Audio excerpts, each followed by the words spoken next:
resulta ng halalan noong 1986 ay naging napakahalaga sa kasaysayan ng Pilipinas dahil ito ay naging daan upang maibalik ang demokrasya sa bansa.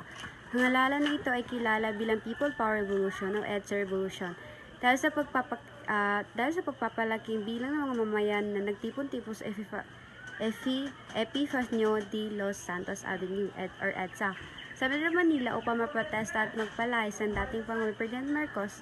Ang halalan noong 1986 ay dapat sana ay naging pangalawang termino ni Marcos bilang Pangulo ng Pilipinas, ngunit may mga alegasyon ng pandaraya sa halalan. Sa halip na tanggapin ang resulta ng halalan, marami mga Pilipino ang naprotesta at nagreklamo sa pamahalaan.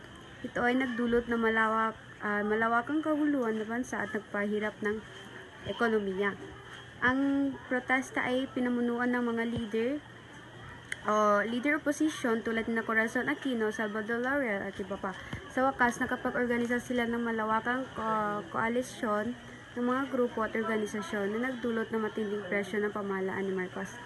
Sa kabila ng pagpipilit ng mga tagapagmahalang liderato ni Marcos na manatili sa kapangyarihan ni Corazon Aquino, ay nagtanghal bilang Pangulo ng Pilipinas sa ilalim ng bagong konstitusyon noong February 1986. Ang positibong epekto ng EDSA Revolution ay pagtaas ng disiplina sa lipunan sa ilalim ng batas militar na supilang mga armadong pakikibaka at mas malakas na ipatupad ang mga batas at regulasyon sa lipunan. Ito ay nagdulot na mas mataas na antas ng disiplina sa lipunan. Pangalawa ay pagpapatatag ng ekonomiya sa ilalim ng batas militar. Nag-implementa ang pamahalaan sa pulisya upang pabuti ang ekonomiya ng bansa. Ito ay nagdulot ng pagpapatatag ng ekonomiya sa Pilipinas sa panahon ng batas militar. Ang pangatlo ay pagpapakalma ng kaguluhan sa panahon ng batas militar. Nasupilang mga pagkikibaka at naging mas malakas ang kapangyarihan ng pamahalaan sa panatili ng kaayusan ng katahimikan ng bansa.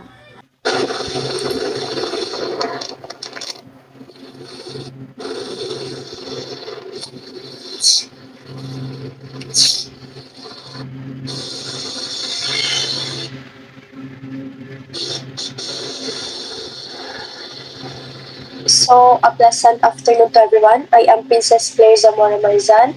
So, for this afternoon, I will talk or share about my opinion in the People Power Revolution of 1986 in the Philippines.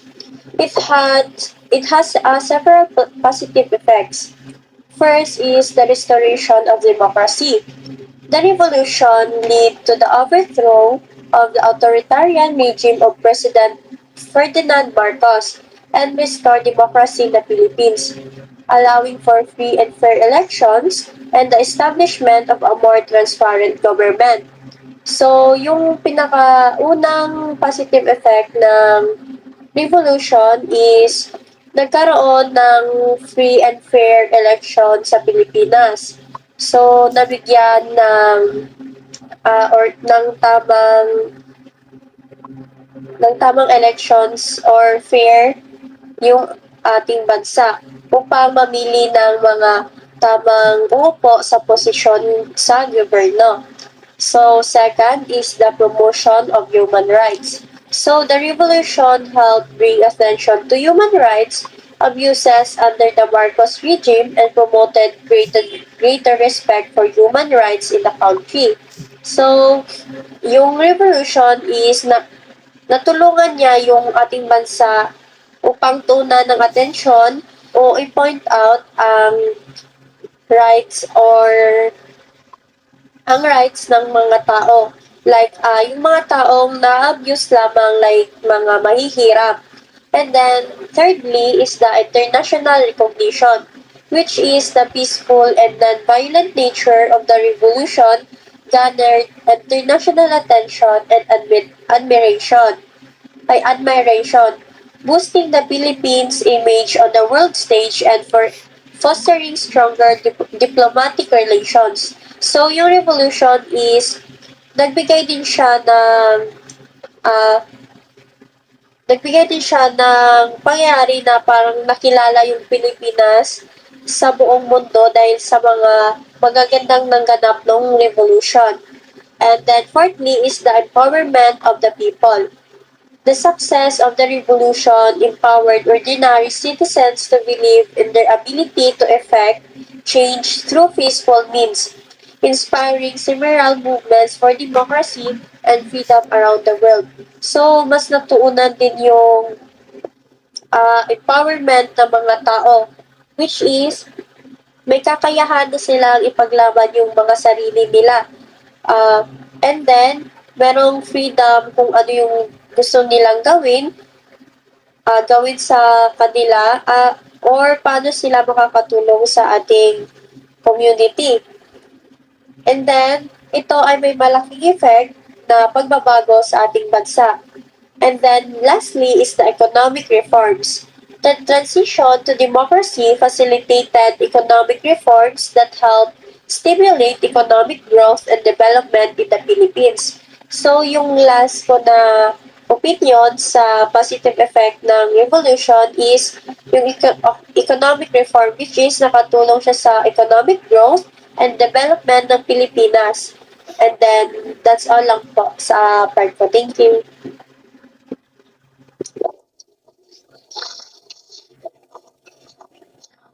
So another positive effect is ng EDSA revolution, ang restoration of democracy. Sa restoration of democracy, maraming opportunities at nagkaroon ng malayang pamumuhay ang bawat isa.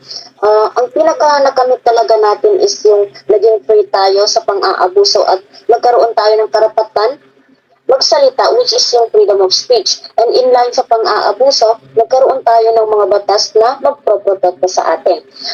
Another is ang mga batas. Maraming mga batas ang naipatupad. One of them is the Local Government Code or Republic Act number 7160, which implies na magkakaroon din ng sapat na kapangyarihan yung mga LGUs, which is the mayors, councilors, not just the president. Another one is the Comprehensive Agrarian Reform Program or CARP. Ito yung nabigyan ng mga lupain ang mga magsasaka para malaya makapagtanim, which is nakatulong sa ekonomiya ng bansa. And lastly ay ang cultural impact. Kapag naaalala natin ang EDSA Revolution, it signifies na the unity of Filipinos, na ang mga Pilipino ay nagkakaisa at kayang makapagpabago. That Filipinos, if gathered together, we can make changes. So, yun lang po. Isa sa naging magandang epekto ng People Power Revolution ay nagmulat din sa mga tao na may kapangyarihan din sila kahit na simpleng mamamayan at ordinaryong mamamayan lamang sila. Nagpakita ito na mayroon silang kapangyarihan na ipaglaban ang kanilang mga sarili laban sa hindi maayos na pamamahala ng pamahalaan at nagpapakita rin ito ng karapatang mamili ng leader na kanilang gusto at tingin nila magiging maayos na mamamahala. During the People Power Revolution, nakita kung paano magkaroon ng pagkakaisa at pagtutulungan ang mga mamamayan ng Pilipinas despite sa mga karanasan nila sa buhay. Ito ay para makamit ang kapayapaan at kalayaan na naipagkait sa loob ng maraming taon.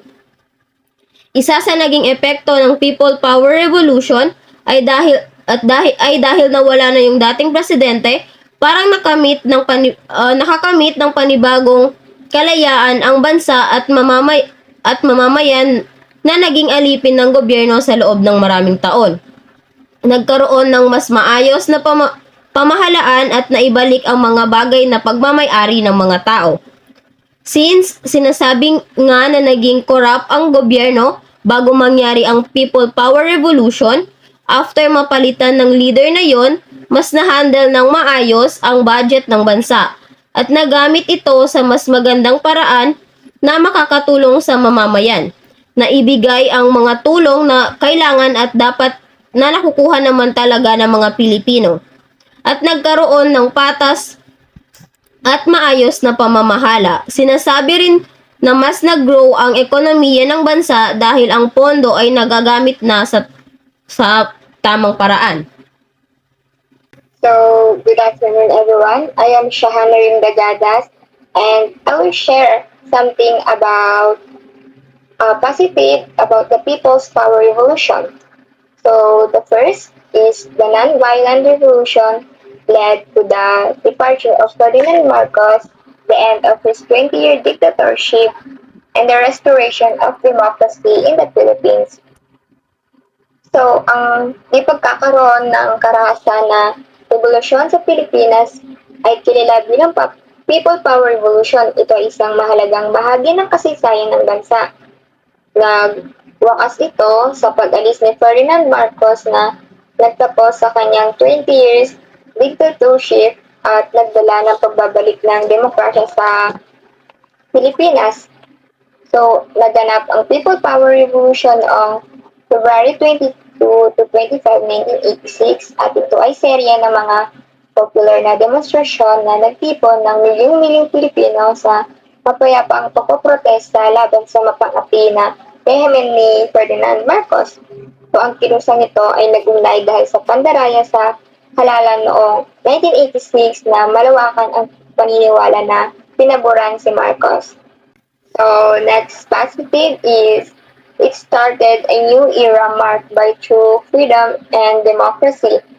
So, ang People's Power Revolution sa Pilipinas ay talagang nagtatakda ng simula ng isang bagong panahon na nakauri ng tunay na kalayaan at demokrasya.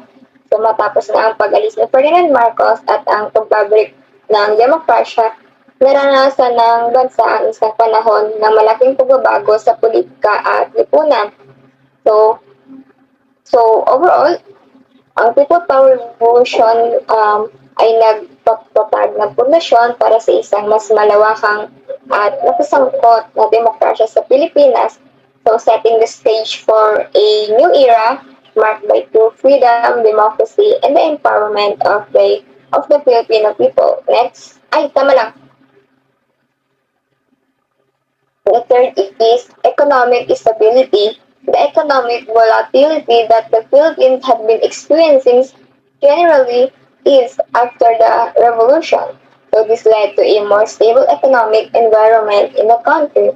So matapos na ang People's Power Revolution noong 1986, naranasan ng Pilipinas ang isang yugto ng ekonomikong katatagan na kaiba sa mapanghimagsik na kalagayan ng mga nakaraang taon sa ilalim ng rehimen ni Marcos.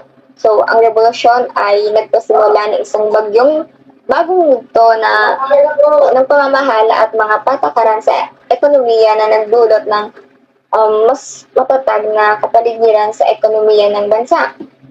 So, ang economic ng katatagan na sumunod sa People Power Revolution sa Pilipinas ay resulta ng mga pagsisikap ng pamahalaan na ibalik ang tiwala, ipatupad ang mga reforma at lumikha ng isang kapaligirang nagtutulak sa makatatag na paglago ng ekonomiya.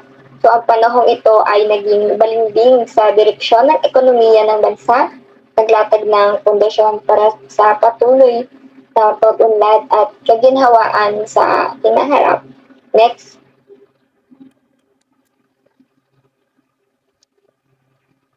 So, it inspired similar non-violent movements in other countries, serving as a symbol of hope for those struggling against oppressive government. Ang People Power Revolution sa Pilipinas ay naglingkod bilang isang malakas na inspirasyon para sa mga katulad na papayapang kilusan sa iba't ibang bansa sa buong mundo na naging isang sagisag ng pag-asa para sa mga lumalaban sa mapang-api na rehimen ng So, ang mapayapang at matagumpay na pag-alis ni Ferdinand Marcos sa pamamagitan ng mass demonstration at sibil na pakikibaka ay inusbong sa iba't ibang bahagi ng mundo. So, yung People's Power Revolution, nakilala siya sa buong mundo, hindi lang dito sa bansa natin. So, ang alaala na ang People Power Revolution bilang isang sagisag ng pag-asa at pagtibay ng diwa ay nanatili bilang inspirasyon para sa mga aktivista, mga organisasyon ng sibil na lipunan at pangkaraniwang mamamayan sa buong mundo na nakikibaka para sa demokrasya at karapatang pantao. So, ang diwa ng pagkakaisa ng mga tao na nagkakaisa ng mapayapa upang humiling ng pagbabago at ipaglaban ng mga prinsipyo demokratiko ay nanatiling isang malakas na halimbawa ng epekto ng kolektibong pagkilos sa paglaban sa mapang-api ng mga pamahalaan at pagtataguyod ng kalayaan at katarungan. Yan lang. Thank you.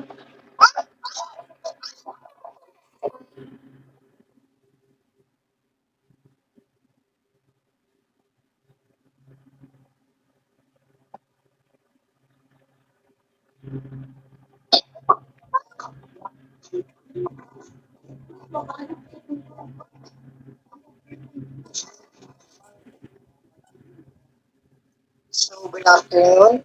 So, ang People Power Revolution, mas kilala sa EDSA Revolution, ay may mabuting naidulot. Katulad ng peaceful transition of power, the revolution can demonstrated the power of peaceful protests and civil disobedience. It shows that change could be achieved through non-violent means, setting an example for future movements around the world. So, sa peaceful transition of power, may pakita dito na hindi lahat is nadadaan sa karahasan.